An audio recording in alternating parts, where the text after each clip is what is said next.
All right, this would be case D 553455, the Zamora case. Counsel appearance to the record. Perry bar number 7863 on behalf of the plaintiff who is also present today. Okay. The defendant is present. I recall she was not last time. However, this court has received a report from Dr. Holland where she was involved in a clinical interview not only on May 16th but also on June 4th. Dr. Holland has prepared, I would label it a temporary report because her recommendation is that the evaluation be continued till at least August 1st of 2018. She does recommend, I don't know if you've read in there, she does recommend that he get 1 to 2 days of unsupervised, so I'm probably inclined to grant that to him. I disagree with that. The only reason why is because I've been unable to provide her with the domestic violence case. So aware of your domestic violence, she brought that up in here. She doesn't have the whole thing. She doesn't have everything you guys have, and she doesn't have everything that the police have, like the police records for the pictures.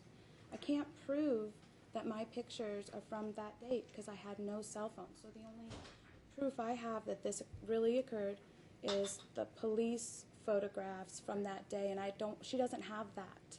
What she did is, let me use her words. She took into accounting of your domestic violence, the incident that occurred in 27, okay, and she said, I don't know if you read the wording, appears to be supported, so she believes you on that. Then she continues on to indicate that there's little evidence that that was a characteristic behavior of his and a pattern throughout the relationship. So she's not minimizing what occurred on the one time. She's just saying there's not a history of it to warrant. And in fact, I will use her language since I'm again inclined to follow recommendations. It does not, and despite this, it does not rise to the level that would necessitate supervised visitation for the children, and do not appear to be an increased imminent risk of danger if they were to be left alone in his care. I think that that even though that he wasn't treating me this way for the past 13 years, I wasn't aware that he was treating the children this way for the past 13 years. Corporal punishment. She had interviews with them as well, right? Right? I don't know if they, I don't know what took place, but I do know that we have the CPS report, which for some reason I've also had a hard time. I filled it out twice for her to talk to the CPS reporter, and for some reason, and she said it may be on her error. She hasn't been able to. All I can say is for right now, they never have the right to do, and most providers know that. They make recommendations to me. I said this even without this report last time when I looked at the entire history, because this case has been going on since June of last year. And he's been under the most restrictive contact there is, and I'm not going to do that any longer, okay? Is there any way we can agree, at least until the evaluation is over, that we do her second suggestion, which is if we're not okay with... That's if I'm not okay with it, but I am okay with it. Okay. So what 2 days would he prefer? Your Honor, right now he gets how about from Wednesday at 8 a.m. until Friday at 5 p.m. I'm not exceeding what she says by 2 days. I take that as one Thursday, day, I'm sorry. one night, It is Wednesday, one not day. Thursday. Okay, Wednesday to Thursday then? Wednesday to Thursday, now that we're in summertime? Okay. Okay. So can you guys agree on a place to do the exchanges? Right here at the I courthouse. prefer public. Want to do it here out at the guard gate? Sure. Just don't go through the metal detectors. You come in one door, right? You come in one door, he comes in one door. Even if you guys see each other from far away, I still need the exchange to be inside the shack out there, okay? One of you exit out one door, one of you exit out the other, okay? All right. And that'll be temporary until the return. What days on Thursday? What time? Let's make it, I want to try to avoid the rush because, there's attorneys and then after at the end of the day, so let's try to make it 8 a.m. and then we'll give them till 6 p.m. on Okay. next day. Okay? Thank you. So 8 a.m. on Wednesday Wednesday, till 6 p.m. on Thursday. Okay. Okay. And then is there any way we can get any adjustments on our child support order? It's pathetically low, and we've been surviving barely forever. First of all, it's not an, I can tell you right now, before she even argued, it's not an issue in front of me. I can't just You're right. do I stuff. If you understand. think it needs to be modified based on something, you know, I need to put in an order. I for- recall the case, and I know the allegations. He's saying that you took, I believe, his car cleaning equipment, right, and is Yeah, using it the and making truck, money. car Listen, you cleaning both. equipment, I don't know what the truth is. That's But, Your Honor, yet to be decided. we are willing to stipulate to increase the child support. He now has a job where he's making about 30 hours a week at $12 an hour. Okay. At $12 an hour, so he is willing to increase the child support. That's okay. But she does need to start looking for a job.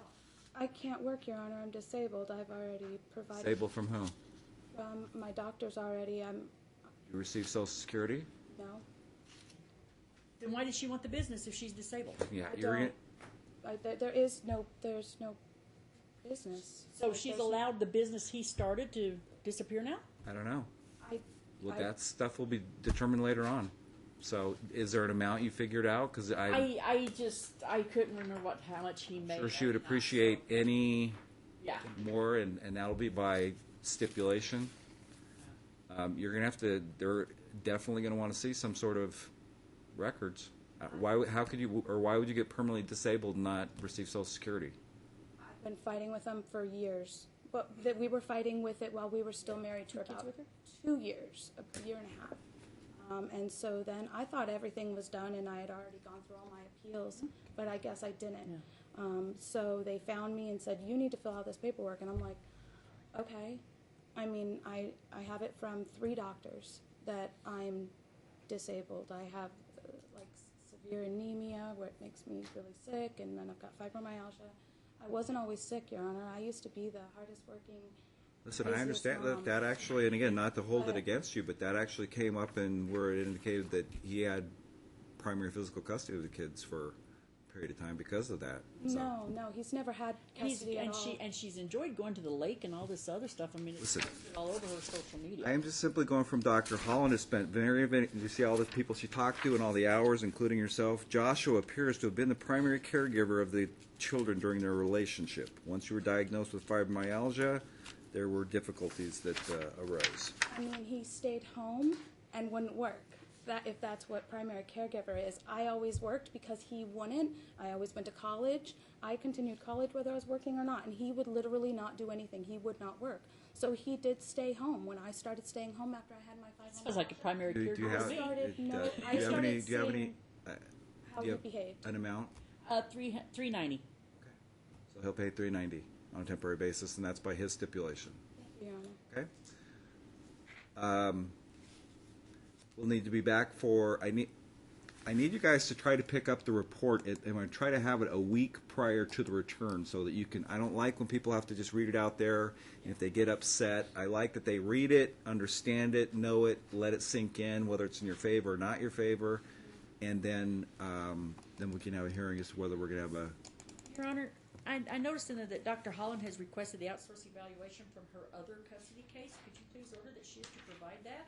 And then if you could order the CPS records for her, then that would take care of that problem. That would help. Because those are the 2 biggies. The report states that, however, Melody has demonstrated resistance in providing such information for Child Protective Services, psychiatrist hospitalization records for her son Jamie, and a previous custody evaluation. I have no problem providing any of that. The only thing that I was resistant about was my son's. Hold on. Well, we've already got. She'll Okay. go ahead. She just stipulated all those records on the record. So if you need to provide me an order, I'll sign it, and then you can obtain those. Thank you.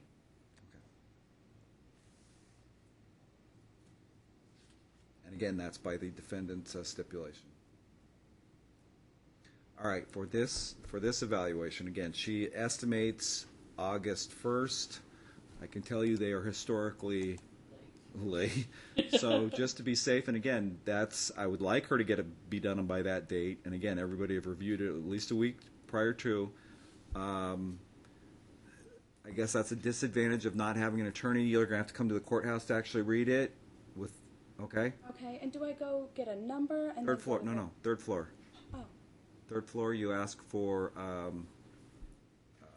my assistant to say you're here to read a report. He'll have called you first to come down. So. okay. And he'll work all that out. Okay.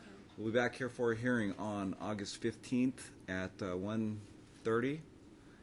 And if custody is still maybe the main issue at that point, counsel maybe, we'll see. I really don't know what's going on with the other stuff, but it may be gone by now. All right. And that's to start this Thursday, Your Honor, his unsupervised visitation? Yeah. Okay. Yeah, there should be no reason. Fantastic. Thank you, Today. Your Honor. All right. Thank you. Thank you.